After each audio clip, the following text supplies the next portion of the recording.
नारायण लक्ष्मी नारायण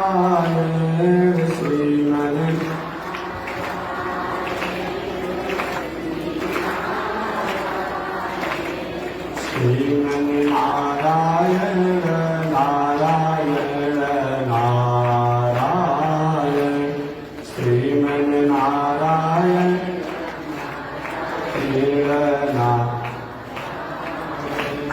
श्रीमन नारायण जगो नारायण श्रीमन नारायण जगो लक्ष्मी नारायण नारायण नारायण लक्ष्मी नारायण नारायण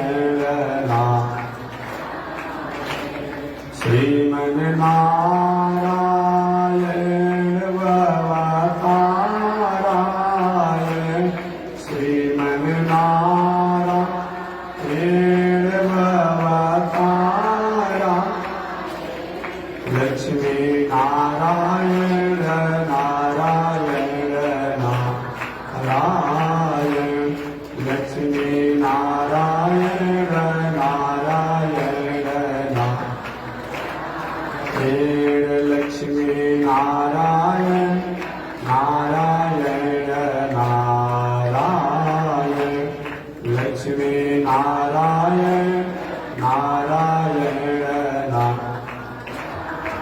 बोलिए श्री लक्ष्मी नारायण भगवान की अनंताचार्य कृपया वेदांत द्वयपारगम रामकृष्णाग्रसद्भक्तं विश्वक्सेन मुनिं भजे काषायं यज्ञसूत्रं शुचिवपुषि तथा चोर्ध्वपुण्ड्रं च भाले यस्यास्ते दक्षस्ते कलिकुमतिगिरीन्द्रेन्द्रवज्रं त्रिदण्डम् संसाराग्नि प्रशान्त्यै मृतजलममलं दारुपात्रं पवित्रं श्रीविश्वक्सेन सूर्य पदकमलयुगं श्रेयसे संश्रयामि लक्ष्मीनाथ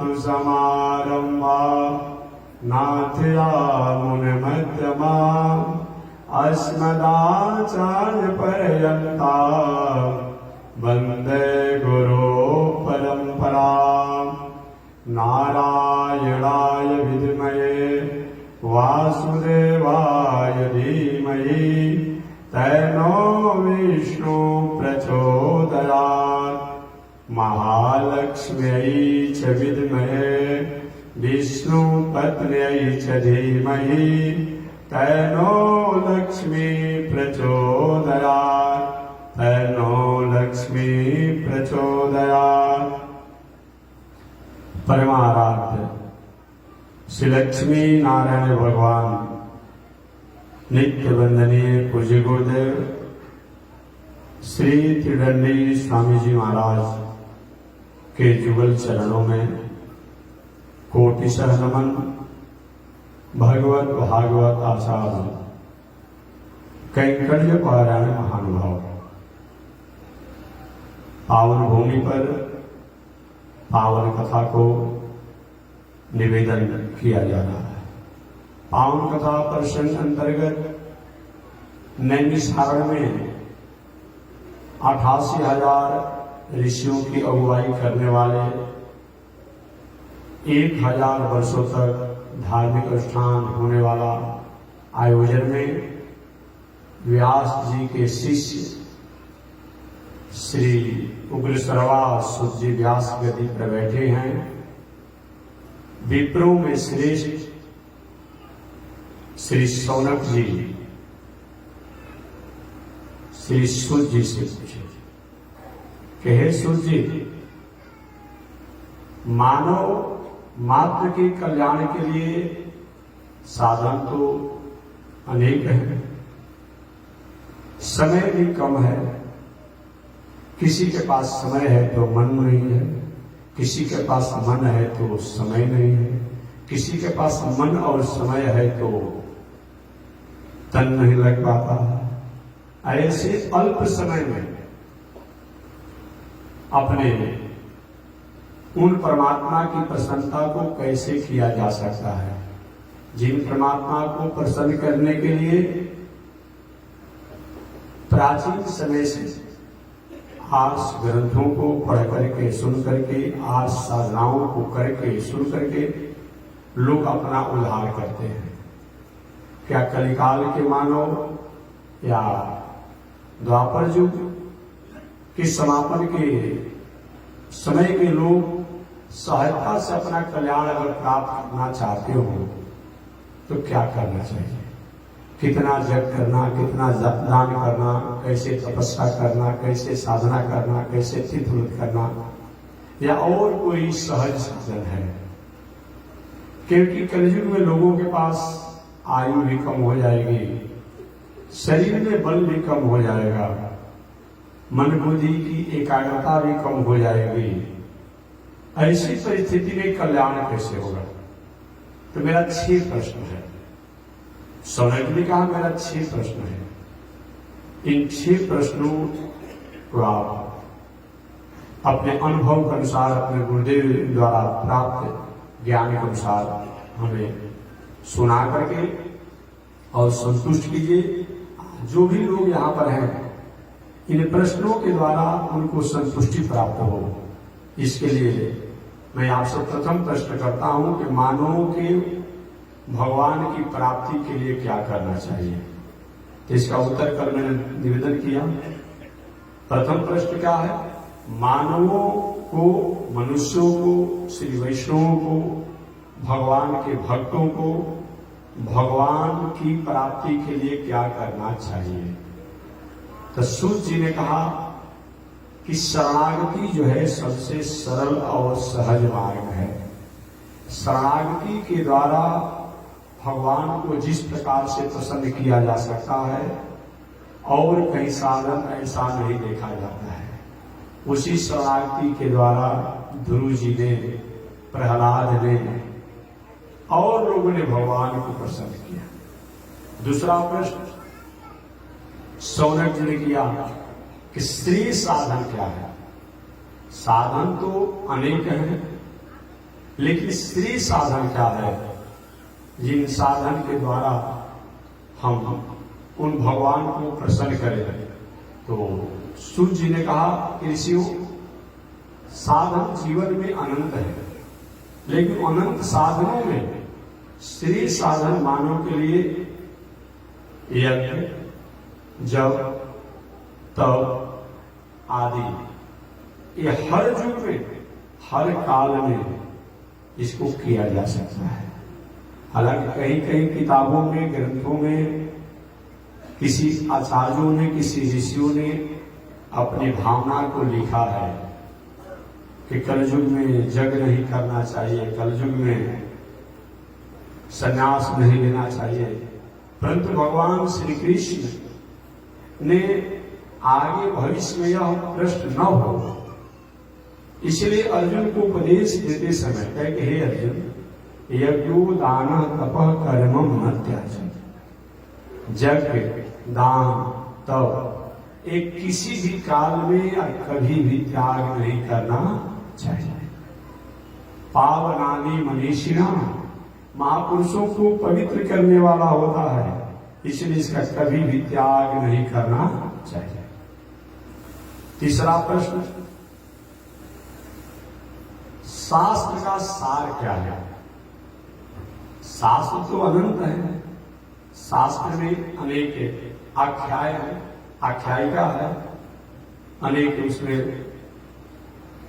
स्थितियों को बताया गया है, लेकिन शास्त्र का सार क्या है? अन्य जो भी शास्त्र है, वेद हो, उपनिषद हो, इतिहास हो, पुराण हो, स्मृति हो, और जो भी शास्त्र है, आखिर वो कहना क्या चाहता है?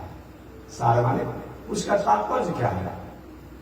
अरे भाई, कोई खेती करता है तो खेती में चाहे आप खेत की जुताई करते हैं, खेत की रुपाई करते हैं, खेत की सुहाई करते हैं, खेत की और भी काम करते हैं, रखवाली करते हैं, 4 महीना तक श्रम करते हैं। लेकिन आपका तात्पर्य क्या इस श्रम का है कि अधिक से अधिक अन्न हमारे घर में आवे और उस अन्न को, फसल को बेच करके अधिक से अधिक मुनाफा कमाएं और उस मुनाफा के द्वारा अपने परिवार, अपने बाल बच्चों को संवर्धन करें, घर द्वार दलान मकान बनाएं और कुछ रुपया फिक्स करके बैंक में जमा कराते हैं। इसी के लिए खेती किया जाता है, इसी के लिए किया जाता है। कि शास्त्र जो है, उन शास्त्रों का सार क्या है, आखिर शास्त्र कहना क्या चाहते हैं? वेद के द्वारा, उपनिषद के द्वारा, इतिहास के द्वारा, पुराण के द्वारा वो शास्त्र कहना क्या चाहता है? श्री सूत जी ने कहा कि शास्त्र का सार जेन कीन किसी प्रकार से भगवान को प्राप्त करना, चाहे वह जग करने को शास्त्र कहता हो, तीर्थ करने को कहता हो, व्रत करने को कहता हो, पूजा करने को कहता हो, पाठ करने को कहता हो, सदाचार से रहने को कह रहा हो, या स्त्रियों को पातिव्रत धर्म करने को कहा जा रहा हो, पुरुषों को मर्यादा से रहने को बताया गया हो। सभी शास्त्रों का सार एकमात्र है कि कैसे भी दिल, दिमाग, मन, बुद्धि, चित्त सात्विक हो जाए, सतोमय हो जाए, सात्विक रूप में हो जाए और भगवान की प्राप्ति हो जाए। यही शास्त्र का सार है। चौथा प्रश्न सौनक जी ने किया कि भगवान को श्री कृष्ण के रूप में क्यों अवतार लेना पड़ा? भगवान श्री कृष्ण को, भगवान को श्री कृष्ण के रूप में अवतार क्यों लेना पड़ा? इन पावन प्रसंगों को निवेदन करते हुए सूत जी कहते हैं कि हे सौनक जी, आपने चौथा प्रश्न किया कि भगवान श्री कृष्ण के रूप में अवतार द्वापर युग में क्यों लिए? तो भगवान ने भक्तों पर कृपा करने के लिए, दुष्टों को संहार करने के लिए और धर्म की स्थापना करने के लिए देवकी वसुदेव के पुत्र श्री कृष्ण के रूप में अवतार लिया। क्यों लिए? भक्तों पर कृपा करने के लिए, दुष्टों को संहार करने के लिए और धर्म की स्थापना करने के लिए। जो परम ब्रह्म परमात्मा सतयुग में नारायण के रूप में जाने जाते हैं और वामन के रूप में जाने जाते हैं, नरसिंह के रूप में जाने जाते हैं, त्रेता युग में राम के रूप में जाने जाते हैं, वही द्वापर युग में देवकी और वसुदेव के पुत्र श्री कृष्ण के रूप में होकर के और प्राणियों के मंगल करने के लिए इस संसार में एकमात्र का तात्पर्य था कि भक्तों का भावना का आदर हो, दुष्टों का संहार हो और धर्म की स्थापना। प्रथमा प्रश्न सौनक जी ने किया। पंचमा प्रश्न सौनक जी ने किया कि भगवान ने अवतार लेकर कौन कौन सा अद्भुत चरित्र किया। भगवान सब नारायण जब द्वापर युग में कृष्ण बन करके आए तो कौन कौन ऐसे उनके चरित्र हैं जो अद्भुत हैं, आश्चर्य हैं, जगत और राष्ट्र का विशेष मंगल हुआ, वो कौन कौन उन्होंने चरित्रों को किया। तो श्री सूत जी ने कहा भगवान ने अनेक अद्भुत चरित्रों को किया। उन अद्भुत चरित्रों में पूतना का वध, गोवर्धन पर्वत को उठाना, ऐसे जो अपूर्व चरित्र है। 10 दिन का लड़का कहीं अपने शत्रु को मार सकता है, लेकिन अभी 10 दिन के नहीं हुए थे भगवान श्री कृष्ण। आप पूतना जैसी जो बकासुर की बहन पूतना है, उस पूतना जैसी राक्षसी को धूल चटा दिया। अहो बकीयम किलकाल कूटम, वो पूतना अपने अस्त्र में विष लगा करके और 10 दिन के बाद भगवान श्री कृष्ण को मारने के लिए आई थी। भगवान ने उस पुतना का दूध पान तो किया ही, साथ ही साथ प्राण को भी पान कर गए। विष भी लगा करके आए थे। भूत बाम शंकर जी को याद किए, बाबा हमको तो हम क्षीर सागर में रहते हैं तो दूध में रहने का पीने का तो अभ्यास है, लेकिन हमको विष पीने का अभ्यास नहीं है। कैसे विष को पिया जाए? बाबा ने कहा कि आप बस शांत रहिए, आप पुतना का दूध पीजिए, हम विष पी जाएंगे। हमको विष पीने का अभ्यास पहले से है। वही भगवान श्री कृष्ण की अद्भुत चरित्रों में पुतना उद्धार, पुतना वध, जो 10 दिन के बालक पूतना जैसे बलिष्ठ राक्षसी को पलक गिरते गिरते भर में समाप्त कर दे, उनके अद्भुत चरित्र हैं। आज कुछ लोगों द्वारा होता है कि भगवान श्री कृष्ण को भगवान नहीं मानते, कहते हैं कि वसुदेव के या नंद जी के लड़का है। लेकिन लीला जब करना होता है तो जैसे समाज का आकर्षण हो वैसे करना पड़ता है। भगवान इस संसार में आए थे तो उनको लीला करना था, तो लीला करना था तो वसुदेव और नंद के पुत्र तो बनना ही पड़ेगा, देवकी यशोदा का पुत्र बनना ही पड़ेगा। कोई नाटक हो रहा हो, नाटक में कोई हरिश्चंद्र कोई रोहित बनता है, तो जब तक से नाटक करता है दिखाता है मंच पर, तब तक उसको हरिश्चंद्र और रोहित का ही नाटक दिखाना पड़ता है। ये नहीं कहता है कि हम अमू के बेटा हैं, अमू के भाई हैं, अमू के पिता हैं। ऐसा अगर कहेगा तो नाटक अच्छा लगेगा? नहीं लगेगा।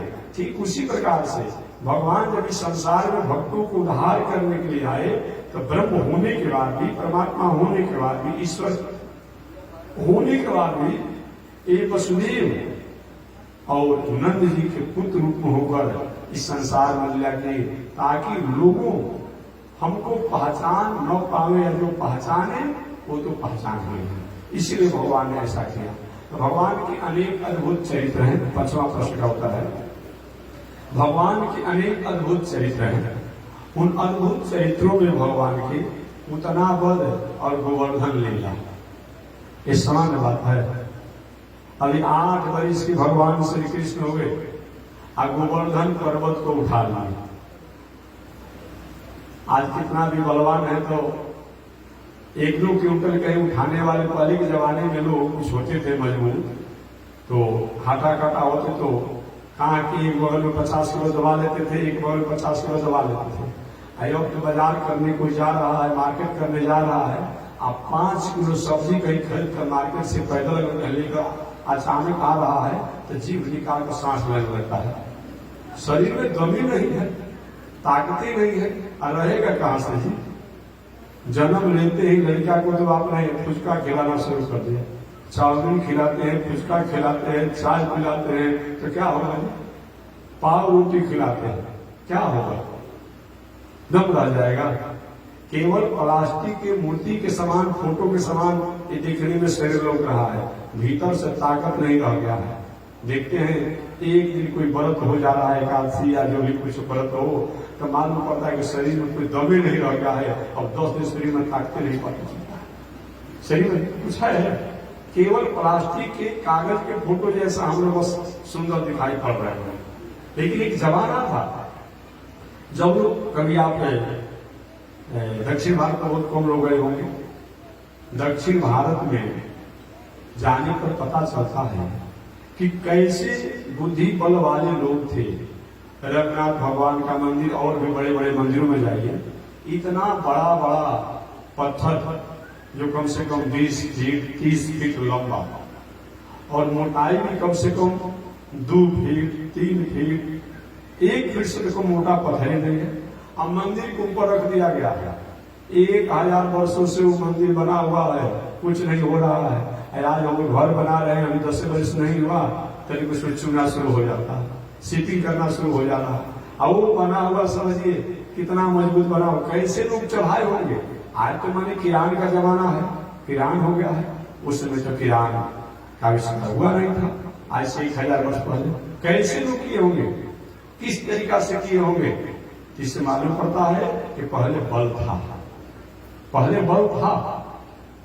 इसीलिए निवेदन करना है कि फिर भी लोग नहीं समझे कि भगवान श्री कृष्ण को वो कोई नंद नंदन ही मान ले, वसुदेव नंदन मान ले, तो उनकी बुद्धि की बलिहारी है। वस्तव कोई व्यक्ति और कोई बालक 8 वर्ष का आदि कोई पहाड़ उठा सकता है, जिसमें गोवर्धन पर्वत को भगवान उठाए थे। तो गोवर्धन पर्वत को सोचे कि अगर मैं कहता हूं कि मैं उठाया हूं, पूछा बाल गोपालों ने कि लाला एक गोवर्धन पर्वत को कौन उठाया है? भगवान ने कहा मैंने उठाया है। मित्र तो मित्र होते हैं, बड़ा तुम्हारे पास ये ताकत है और तुम्हारे कानी अंगुली में ये ताकत है, तुम गोवर्धन को उठा सकते हो। हम लोग ने अपने अपने लकुटिया को, अपने अपने छड़ी को, अपने अपने डंडे को लगा कर उठाया है, तुम क्या उठाओगे? लाला तुम बात ठीक ही कह रहे हो, ठीक ही कह रहे हो। अगर और कहा बालकों ने कहा तुमको विश्वास नहीं है तो तुम अपना अंगुली हटा कर देख लो कि तुम्हारी अंगुली पर गोवर्धन उठा हुआ है कि हम लोग लकुटियों पर, डंडों पर, छड़ियों पर उठा हुआ है। भगवान का ठीक ही है। और क्या किए भगवान? थोड़ा सा अपने अंगुली को नीचे किए, अब जितने बाल गोपाल थे जो अपने लकुटी को, छड़ी को, डंडा कर तड़ करके, चट करके टूट कर गिरने लगा, मालूम पड़ा सबको नीचे बैठा देगा। लाला संभालो संभालो संभालो संभालो। भगवान ने तब पुनः आधार दिया। यहां तो समाधान हो। अब बाल गोपालों ने कहा लाला ही बताओ, एक साथ खाए, एक साथ खेले, एक साथ रहे, और तुम्हारे ये अंगुली में इतना ताकत कहां से आ गया? एक साथ खाते हो, खेलते हो, रहते हो, तुम भी माखन खाते हो, हम भी माखन खाते हैं, तुम भी माता का दूध पीते हो, हम भी माता का दूध पीते हैं, तो तुम्हारे में बल कहां से आ गया? भगवान के अगर मैं कहता हूं कि भगवान होते मानेंगे नहीं। कहेंगे देखो, एक तो सबसे बड़ी बात यह है कि माखन मिश्री का बल तो है ही खाने से, प्लस तुम लोग जितने लोग यहाँ पर हो और इस गोवर्धन को उठाए अपने अपने लकड़ियों द्वारा, अपने अपने डंडों द्वारा, छड़ियों द्वारा, तो तुम लोग मेरे अंगुली की तरफ देखते हो, तो जितने देखने वाले हो तुम लोग देखने से तुम लोग सब लोग की शक्ति जो है वो हमारे अंगुली में आ गई है, हमारे में आ गई है। और बाल बारे लाला यही तो हम कहते थे, अभी तक तुम माखन चुरा था, चीज चुराया, माखन चुराया, आया तुम बल भी चुराने लगा, बल भी चुराने लगा तुम। इस प्रकार भगवान ने गोवर्धन लीला किया और गोवर्धन लीला द्वारा ये दुनिया को बताया कि मेरे बिना आपके साधन संसाधन नीरस है, मेरे कारण ही आपके पास जो भी साधन है, संसाधन है, सब सरस है। अगर मेरे अभाव में आपका साधन संसाधन नीरस है। जस्या कटाक्ष मधुवीक्षण वीक्षणेन सद्य समुलसित पर ललमो ललास। जब भगवान की कृपा कटाक्ष हो जाती है तो एक ठूठा वृक्ष भी हरा भरा हो जाता है, पंछियों का डेरा हो जाता है, बसेरा हो जाता है, राहियों को रुकने का जगह हो जाता है। भगवान जिस मनुष्य पर कृपा करते हैं वह चाहे कुल खानदान परिवार से निष्कासित ही क्यों न हो, लेकिन लक्ष्मी जब आ जाती है तो सारा दोष दूर हो जाता है और 10 लोग आगे, 10 लोग अगल, 10 लोग बगल, 10 लोग पीछे घूमते रहते हैं। अब नहीं देखते हैं लक्ष्मी कहीं आ गई, अब कुल खानदान सब कुछ, क्या कैसे बाप थे, दादा थे, अमुक थे, कैसे पैदाइशी हुआ था, सब लोग भुला जाता है लोग, अब उसके साथ हो जाता है। जस्या कटाक्ष मज वीक्षण वीक्षणेन सद्य समनसित पल्लव मूल लास। ऐसे भगवान की कृपा है तो उनकी जी पर कृपा हो जाती है, वो किसलय हो जाता है।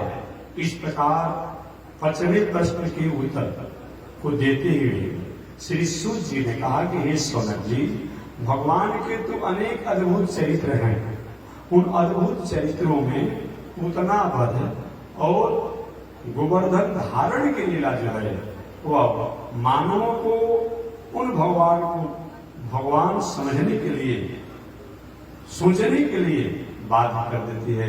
इस पर भगवान ने तो अनंत ऐसी ऐसी लीलाओं को किया है, अनेक लीलाओं को किया है, लेकिन ये मुख उनके अद्भुत चरित्र हैं। छठवां प्रश्न श्री शौनक जी ने किया कि भगवान को अपने धाम जाने के बाद धर्म किसका आश्रय लिया। भगवान जब अपने धाम को चले गए तो धर्म ने किसका आश्रय लिया? क्या धर्म समाप्त हो गया? श्री सूर्य जी कहते कि नहीं, भगवान को अपने धाम जाने के बाद धर्म जो है वह भगवान के भक्तों का आश्रय लिया, भागवत का आश्रय लिया, भगवान के मंदिर का आश्रय लिया, भगवान की कथा का आश्रय लिया और भगवान के धाम का आश्रय लिया।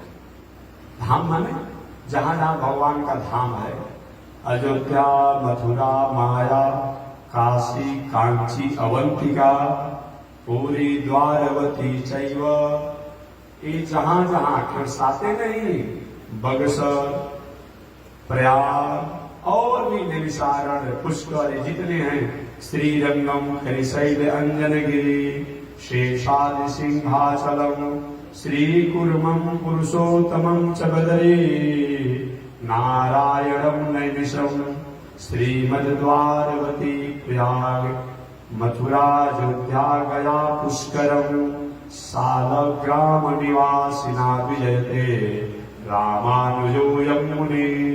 ये जहां जहां भगवान के धाम हैं, चाहे वह नैमिषारण हो, चाहे पुष्कर हो, चाहे बक्सर हो, चाहे काशी हो, चाहे गया हो, चाहे उज्जैन हो, चाहे मुक्ति नारायण हो, चाहे बद्री नारायण हो, चाहे जगन्नाथ धाम हो, मैंने जहां जहां भगवान के धाम हैं वहां भगवान के चले जाने के बाद धर्म जो है वहां आश्रय ले, धर्म ने वहां पर आश्रय लिया। और दूसरा, जहां भगवान के भक्त रहते हैं वहां भी धर्म ने आश्रय लिया, जहां भगवान रहते हैं, भक्त रहते हैं, वहां भी आश्रय लिया। भगवान जहां रहते हैं वहां धर्म ने आश्रय लिया, भगवान के भक्त जहां रहते हैं वहां आश्रय लिया, और भगवान की कथा जहां होती है वहां भी धर्म ने आश्रय लिया। इस प्रकार से श्री शौनक जी के 6 प्रश्नों का उत्तर सूर्य जी ने दिया। आगे सूर्य जी उत्तर देते हुए कहते हैं कि हे शौनक जी, वह धर्म साक्षात भगवान के धामों में रहते हुए, बद्रिकाश्रम तो साक्षात भगवान का प्रत्यक्ष मूर्ति ही है, स्वरूप ही है, क्योंकि भगवान ने अपने मुख से कहा है। जिस समय भगवान श्री कृष्ण अपने लोक में जाने लगे तो अपने भक्त उद्धव से कहे, उद्धव, मेरे जाने के बाद मेरा स्वरूप, मेरी शक्ति, मेरी सत्ता साक्षात बद्री नारायण भगवान में रहेगी, साक्षात श्रीमद् भागवत महापुराण में रहेगी और मेरे भक्तों में रहेगी। जहां जहां मेरी कथा होगी वहां वहां रहेगी, और जहां जहां मेरा धाम होगा वहां रहेगी। ये भगवान श्री कृष्ण समझता है। तो ही कहते हैं कि साक्षात ये भागवत है भगवान का स्वरूप है। उन भगवान में मन को एकाग्र करते हुए भागवत कथा को श्रवण करना चाहिए। कलियुग में साधन तो अनेक हैं, लेकिन भागवत कथा के द्वारा जैसे हमें आत्म संतुष्टि मिलती है, आत्म कल्याण होता है, आत्म उद्धार होता है, और शास्त्रों में बहुत परिश्रम है, लेकिन यहाँ परिश्रम कम और फल अधिक। एक बात और है, वेद पर विचार करना पड़ जाता है कि वेद को कौन पढ़ेगा, कौन जानेगा, किसको सुनाया जाए, किसको नहीं सुनाया जाए। उपनिषद के लिए बहुत प्रकार के मानक है और मापदंड है। अरे भाई, सब जो है आईएएस और आईपीएस और न्यायाधीश की गति पर नहीं बढ़ सकता है। इसलिए बहुत बड़ी लाखों लाखों लोग, 10 लाखों लोग परीक्षा देते हैं, उसमें 1500 से 200 लोग की चुना जाता है। लेकिन सामान्य रूप में अरे किसी को मनरेगा कंपनी द्वारा गाँव गाँव मजदूरी करना हो, 300-400 रुपए जो सरकार का मानक हो, तो कहीं न कहीं जाकर के अपना बात रह करके भाई हमको मजदूरी को सीखने का मौका दिया जाए, तो अपने अपने पंचायत में अगर कोई चाहे मजदूरा, तो कभी न कभी अगर अच्छा वहाँ का कर्मचारी हो, अधिकारी हो, तो मौका मिल सकता है। लेकिन जो IAS और IPS और न्यायाधीश बनना चाहेगा, तो कितना भी आग्रह करने पर एक काम संभव नहीं है। वेद उपनिषद जो है, एक तो सबके मानक पूरा नहीं हो पाता है।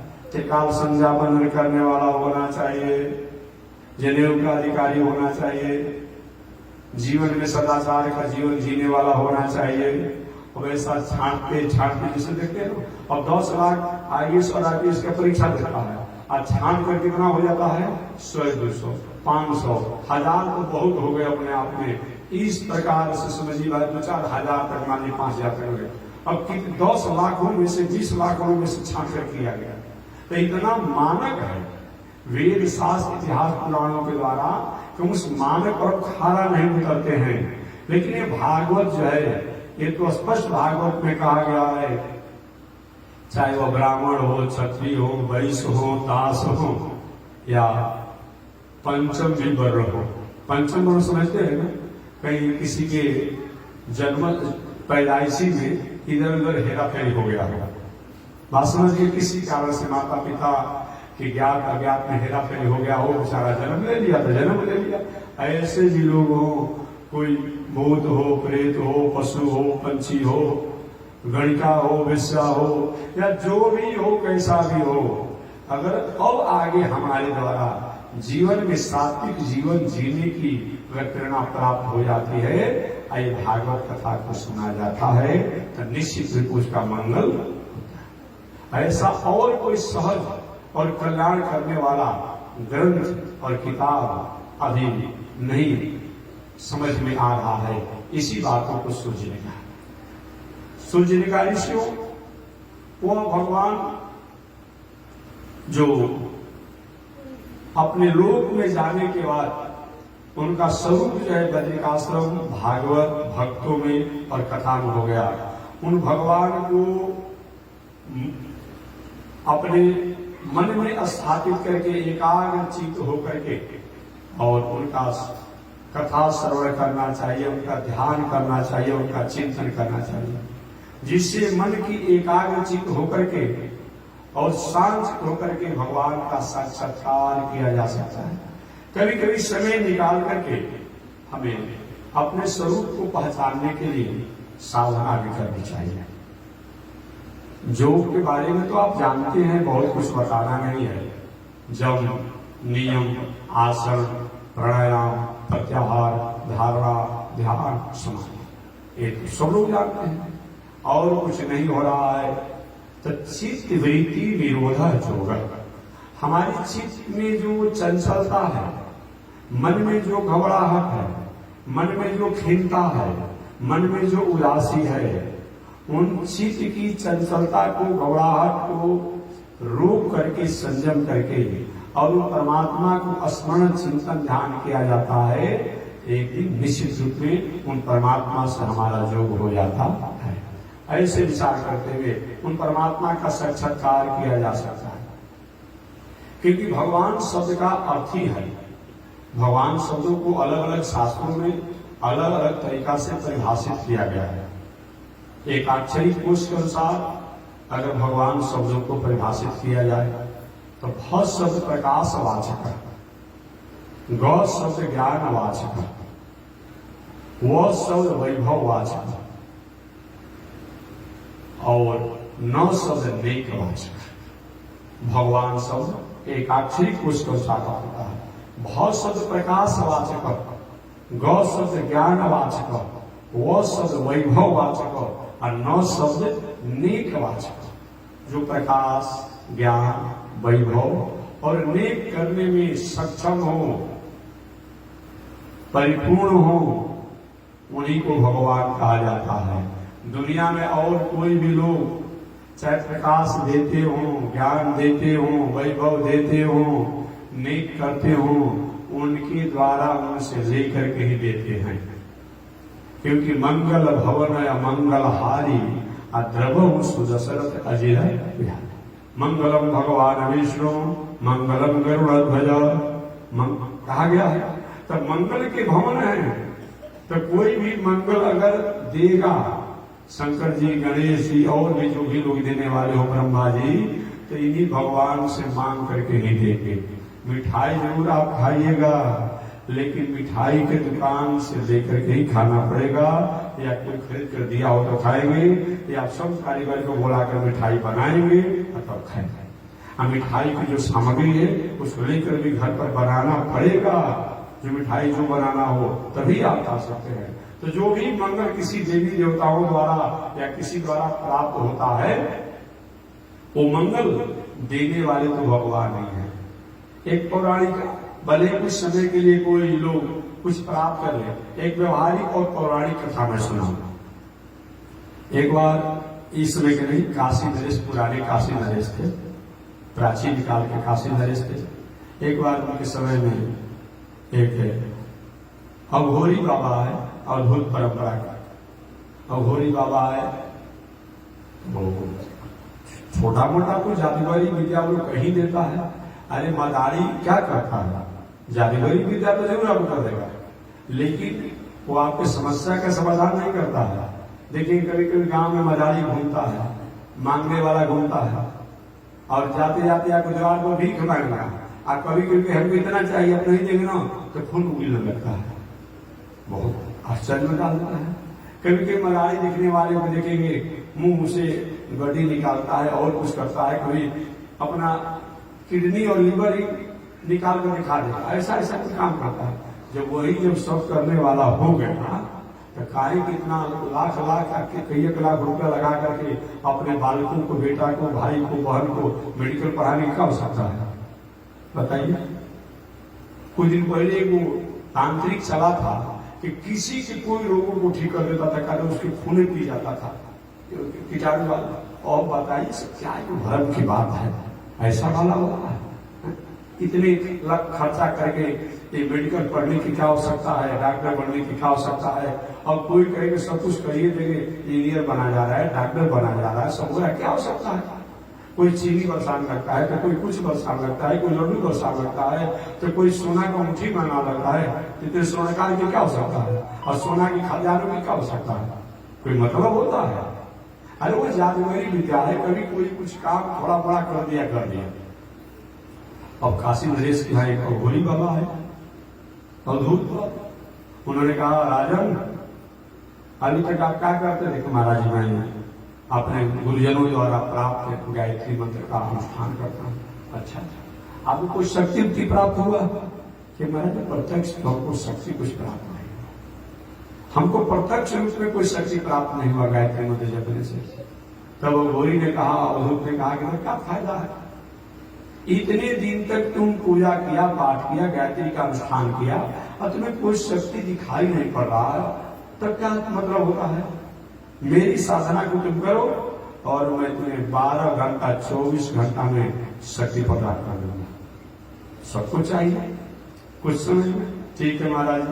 और क्या के शमशान कर ले गया, उघारे लौटे कर भाई, जिसका जैसा तंत्र मंत्र है वैसे ही काम होगा।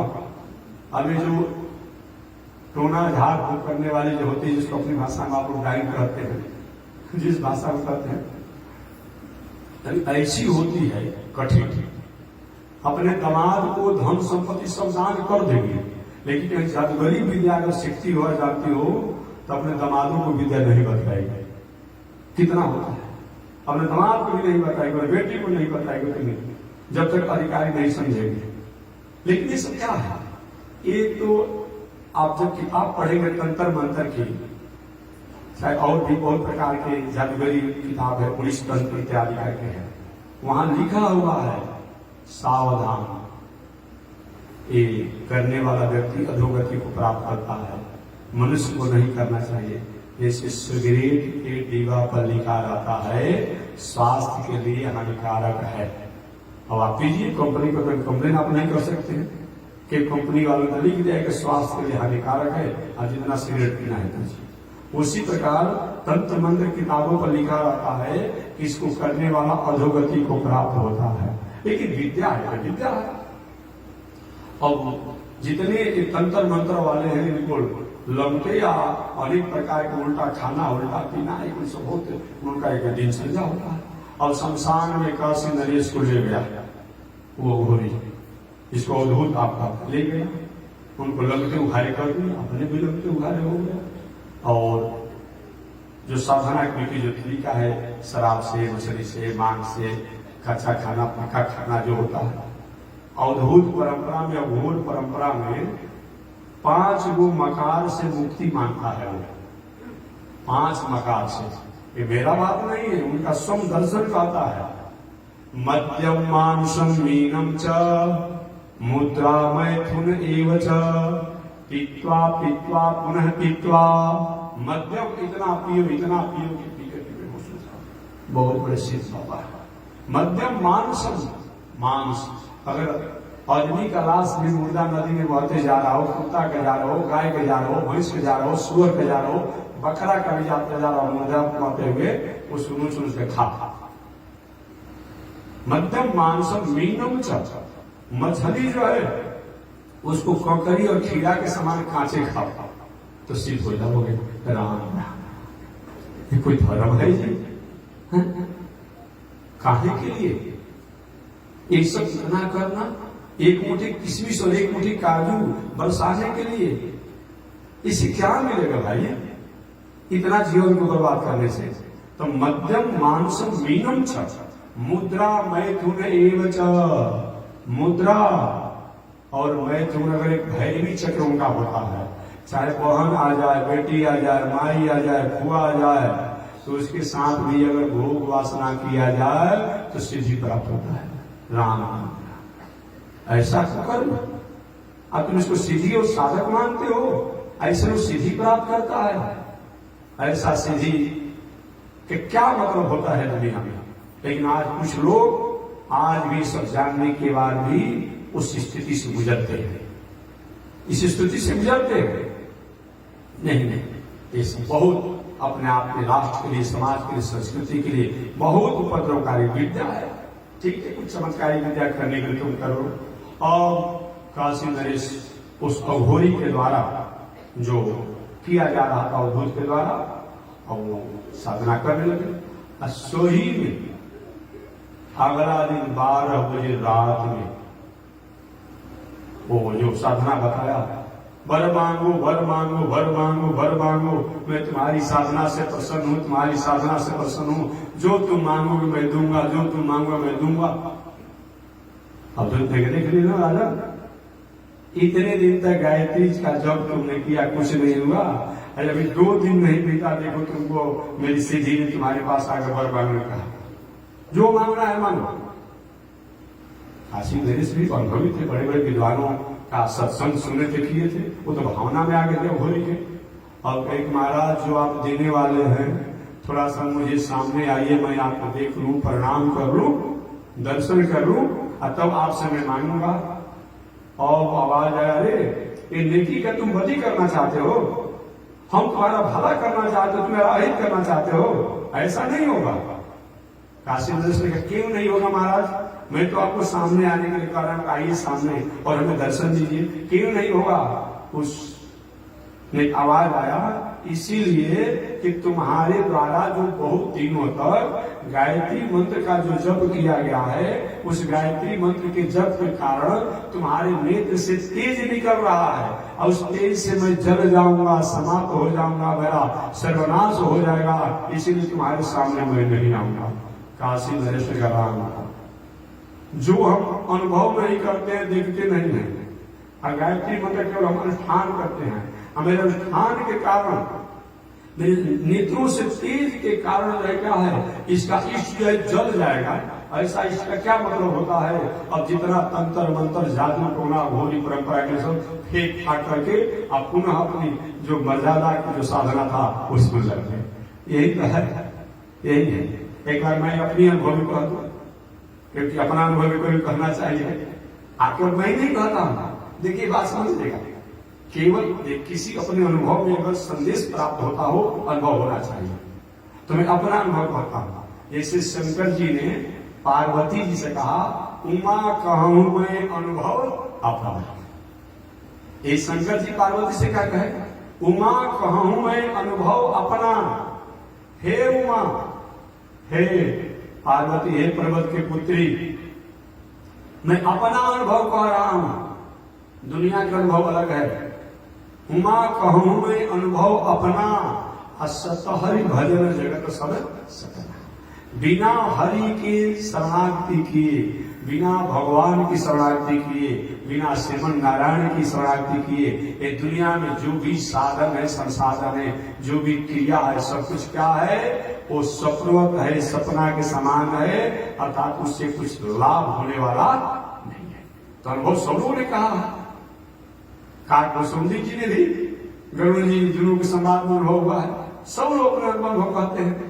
तो मैं भी अपना अनुभव करता हूं। मैं उस समय झारखंड प्रदेश में था, वो जपला के पास में एगो सूरदास जी थे, जो कि नेत्र नहीं था सूरदास के, नटे नटे थे। और रोज आरती कथा होता हमें। एक दिन लोगों ने कहा कि महाराज जी ये बहुत बड़े सिद्ध हैं। अच्छा, क्या बात की सिद्धि? क्या महाराज जी जो चाहेंगे वो सामान मंगा देंगे। अच्छा भाई, जो चाहेंगे सामान मंगा देते हैं, सौंठी मंगा देते हैं, कहीं से सिगरी मंगा देते हैं, कहीं से मिठाई मंगा देते हैं। हमने कहा अच्छी बात है भाई। तो हमने कहा ठीक है, बुलाइए। तो हमने बुलाया। तो नेत्र तो था नहीं उनको, उम्र भी लगभग उनका 70 वर्ष का होगा उस समय जिसमें मैं जब काम था, 70 वर्ष का था। तो हमने कहा कि हमको 3 को सामान आप मंगा दीजिए। कौन कौन महात्मा जी? तो हमने कहा सबसे प्रथम तो हमको मंगा दीजिए बाला तिरुपति जी का लड्डू। हमने कहा बाला तिरुपति जी का लड्डू मंगा दीजिए, इच्छा होने उस प्रसाद को पाने के लिए। और दूसरा मंगा दीजिए हमारे बक्सर समाधि स्थल से जो हमारा किताब है यतीम धर्मात्मन, उसको मंगवा दीजिए, ये मंगा दीजिए। और तीसरा मैंने कहा कि रंगनाथ भगवान के यहाँ से वो भी हमको हाथ प्रसाद बना दीजिए। ठीक है, मौका दीजिए, हमको मौका दीजिए। ठीक है, मौका दे रहे। कितना दिन का मौका दिया? फिर 2-4-5 दिन का मौका दिया। 2-4-5 दिन का मौका दिया गया। 5 दिन के बाद हमने कहा कि क्या हुआ? कथा में आते थे, बगल गाँव के रहने वाले थे। फिर देखिए हमारा इष्ट तो गया बाला तिरुपति जी के यहाँ, लेकिन चढ़ ही नहीं रहा है पहाड़, भगवान के यहाँ जा ही नहीं रहा है हमारा इष्ट। और हम आपके समाधि स्थल त्रिवेणी संगम कि वहां सांप पहाड़ा गया है। और बताइए, सामान्य व्यक्ति कोई जाता है तो वहां सांप उसको दिखाई नहीं पड़ता है, और उनके इष्ट को सांप वहां पहाड़ा दे रहा है। एक कोई मतलब होता है? ऐसा तंत्र मंत्र जादू विद्या से क्या मतलब है?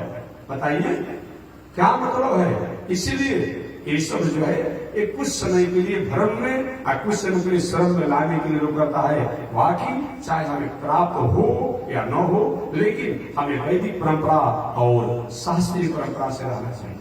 तो चलिए, मैं अपने शब्दों को, भगवान शब्दों को मैं व्याख्या कर रहा था, और भगवान शब्दों की व्याख्या करते करते बहुत आगे बढ़ गया। तो भगवान का मतलब क्या होता है? एकाक्षरी पुरुष। भ शब्द प्रकाशवाचक, ग शब्द ज्ञानवाचक, व शब्द वैभववाचक, न शब्द नेकवाचक, एकाक्षरी पुरुष। भ शब्द प्रकाशवाचक, भव माने प्रकाश, सबकर परम प्रकाशक एहु। सबके प्रकाश जो है वही है। एक आप जानते होंगे, भगवान ने एक बार ब्रह्मा जी से अपना तेज जब खींच लिया तो ब्रह्मा जी निस्तेज हो गए। एक बार शंकर जी से अपना तेज खींच लिया, जो बाणासुर के संग्राम के समय निस्तेज हो गए। इंद्र से अपना तेज खींच लिया, इंद्र निस्तेज हो गए। तो सबकर परम प्रकाशक एहु, उन्हीं के प्रकाश के कारण ये देवी देवता लोग अपने प्रकाश में रहते हैं। संत महात्मा ज्ञानी अमलात्मा विमलात्मा जो भी उनके पास प्रकाश है, उन्हीं के प्रकाश के कारण। तो भव शब्द प्रकाशवाचक, गौ शब्द ज्ञानवाचक, ज्ञान जो कुछ भी दुनिया में ज्ञान है उनका वही भंडार है, उन्हीं के द्वारा लोगों को प्राप्त होता है, वही से सप्लाई होता है, ज्ञान के सूचक है। जब वो ज्ञान देना चाहते हैं तो एक समान व्यक्ति भी ज्ञानी बन जाता है, और जब ज्ञान नहीं देना चाहता है अच्छे लोग भी इस दुनिया में निकम्मा कहे जाते हैं। तो भस शब्द प्रकाशवाचक, ग शब्द ज्ञानवाचक, व शब्द वैभववाचक, वह जो है वैभव का सूचक है, अर्थात दुनिया में जो वैभव है उनके कारण ही है। वो अगर वैभव देना चाहते हैं तो हम आनंद हो जाते हैं, और जो अपना वैभव हटा लेते हैं तो दुनिया के लोग के प्रयास करने पर भी कुछ नहीं होता है। और न शब्द नेक वाचक, न माने नेक, नेक माने हमारी एक्सपीरियंस नहीं हो, हमारी योग्यता नहीं हो, हमारी क्षमता नहीं हो, हमारी औकात नहीं हो, हमारी स्थिति नहीं हो, हमारा स्टेटस नहीं हो, फिर भी जो नेक करता है उनको भगवान कहते हैं। इसीलिए आपने कभी सुना होगा, एक बार एक भक्त ने भगवान से पूछा था कि प्रभु आप में कोई दोष अवगुण है कि नहीं है? भगवान ने बिल्कुल नहीं है। अब जिसमें जो दोष अवगुण होता है ना वो कुछ न कुछ होता है।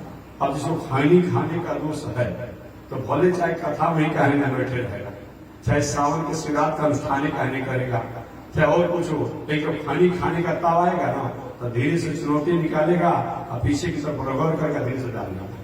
वो स्वभाव होता है जिसका दूसरे आदत होता है। गंजेड़ी को गंजा का जो स्वभाव है वो कहीं के अपने कथा में रहेगा, और जब समय उसको याद पड़ेगा गंजा का ना तो ढूंढने लगेगा कहाँ पेड़ के नीचे कौन गंजेड़ी बैठा है, वहां जाकर के एक किलो और भी लगा ले।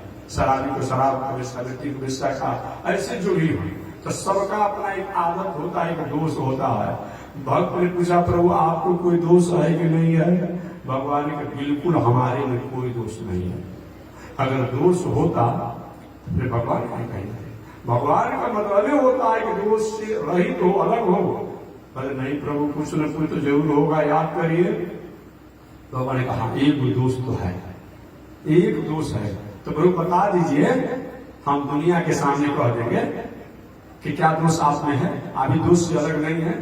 भगवान का दोष यही है कि कृपा, नेक, नहीं पात्रता होने पर भी, नहीं योग्यता होने पर भी उसको हम उस पर कृपा कर देते हैं, उस पर हम कृपा कर देते हैं, यही हमारा दोष है।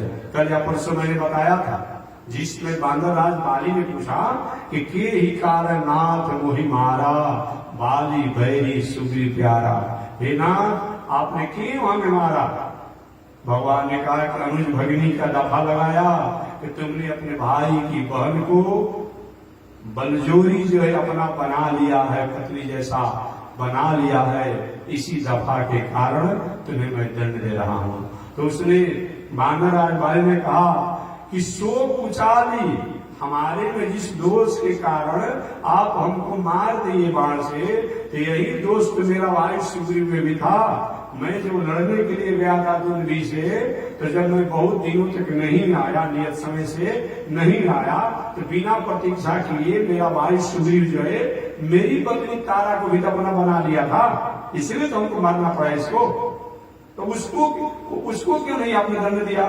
भगवान ने कहा देखो इस शरणार्थी कर लिया था तो इसके ऊपर मैंने कृपा कर दिया था, नेक कर दिया था, और जब कृपा हो गया तो सब पाप माफ।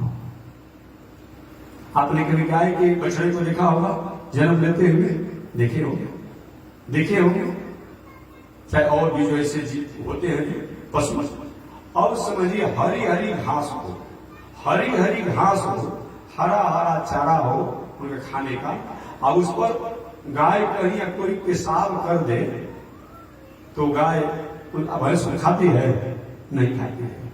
और वही उसका बेटा बेटी जो जन्म लेता है गाय के रूप में, मैंने बछड़ा के रूप में, बछिया के रूप में, जो भी वो अपना जो होते हैं, जन्म जब लेता है तो देखते हैं जीव से इतना प्रेम से चाहती है, मालूम पड़ता है कि जीवन में उसको ऐसा कोई भोजन मिला ही नहीं है। अब बताइए उस बेटा ने उसका जन्म जो लिया है उसने माता के लिए क्या कुछ काम किया है? कुछ नहीं किया है, लेकिन कृपा और उपकार के कारण वो गाय जो है अपने बछिया को बछड़ा को वो चार करके साफ कर देती है। उसमें दूसरा कोई उसको रोकता है तो उसको मारने के लिए तैयार हो जाती है। इसी का नाम है कृपा, इसी का नाम है नेक। अब नेक और कृपा में हमारी पात्रता नहीं होने पर भी, हमारी योग्यता नहीं होने पर भी भगवान केवल शरणार्थी करता है तो उसको स्वीकार कर लेते हैं, यही नेक है। इसी बातों को बिंदु जी ने भी कहा। बिंदु जी ने कहा कि कृपा की न होती जो आदत तुम्हारी, कृपा की न होती जो आदत तुम्हारी, कि सुनी ही रहती अदालत तुम्हारी। न हम होते मुलजिम न तुम होते हाकिम, कि घर घर में होती इबादत तुम्हारी। कृपा की न होती जो आदत तुम्हारी। प्रभु अगर कृपा आप में नहीं होता तो कौन आप पूछता। बात सही है। अगर मुलजिम अपराधी न हो तो वकील साहब को जज साहब का कोई मतलब होता है क्या? जज साहब की तो अपने चलता है जो टाइम पहन करके और काला कोट पहन करके जो चलता है और कुर्सी पर जो बैठते हैं, किसी अपराधी के कारण उनका महत्व है। अगर अपराधी नहीं रहे तो न्याय किस पर करेंगे? न्यायाधीश कैसे कहलाएंगे?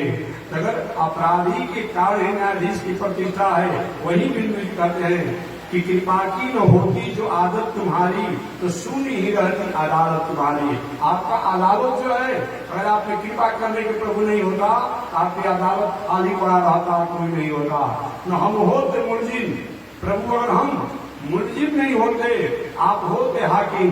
अगर हम मुलजिम नहीं होते तो आप हाकिम होते भी नहीं, आपका बहाली भी नहीं होता। यदि किंचित कहीं हाकिम में बहाली हो भी जाता, न हम होते मुलजिम न तुम होते हाकिम, तो घर घर में होती इबादत तुम्हारी। तो कोई इसका मतलब नहीं, सुनी ही रहती अदालत तुम्हारी। तो वही भगवान की आदत क्या है? कृपा भाव। एक भगवान शब्दों की व्याख्या है।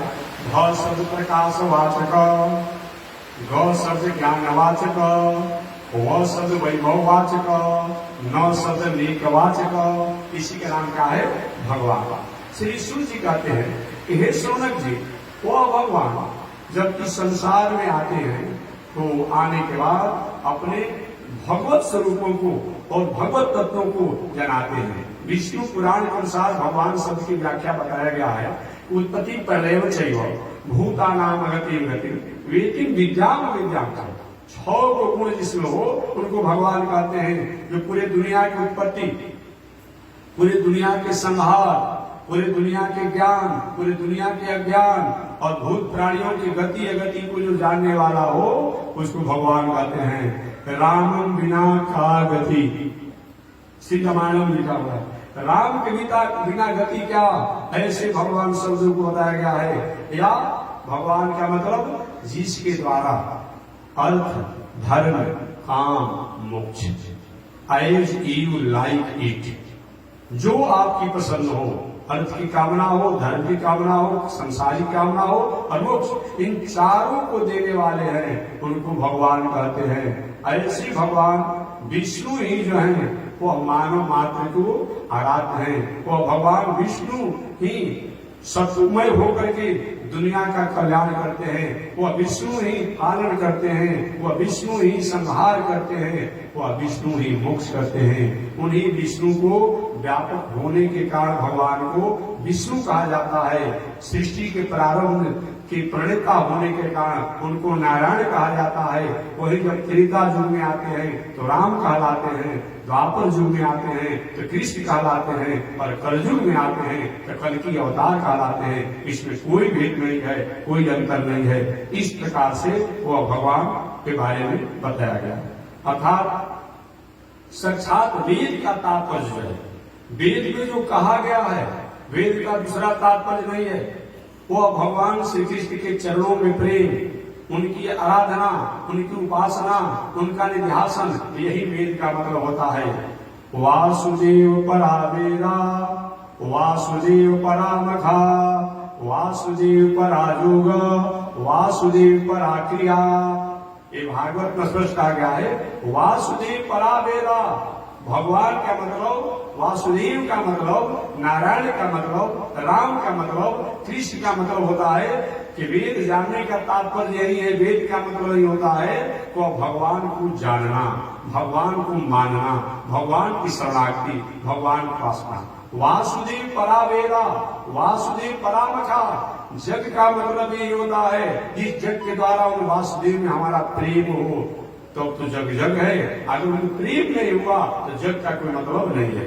वासुदेव पराजोग, जोग का मतलब ये होता है वो भगवान नारायण में हमारा प्रेम हो, उनके प्रति हमारा चिंतन हो, तब तो जोग सही है। और वासुदेव पराक्रिया, और जो भी क्रियाएं हमारी जो है वो सभी क्रियाओं का तात्पर्य है वो भगवान नारायण में समर्पित होना। इस प्रकार से सूत जी ने वो भगवान के संसार में चले जाने के बाद धर्म जो है, जो धर्म वेद के अधीन रहता है, वह वेद भगवान साक्षात नारायण ही है, भगवान साक्षात कृष्ण राम ही है।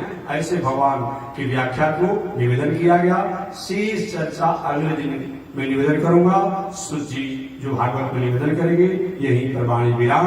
एक बार भगवान का नाम नाम श्रीमन नारायण लक्ष्मी नारायण, श्रीमन नारायण लक्ष्मी श्रीमन नारायण नारायण नारायण, श्रीमन नारायण नारायण नारायण। बोलिए श्री लक्ष्मी नारायण भगवान की, विश्व जगदाचार्य श्री चिरंजी स्वामी महाराज की हरि ओम। शांति ही शांति ही शांति।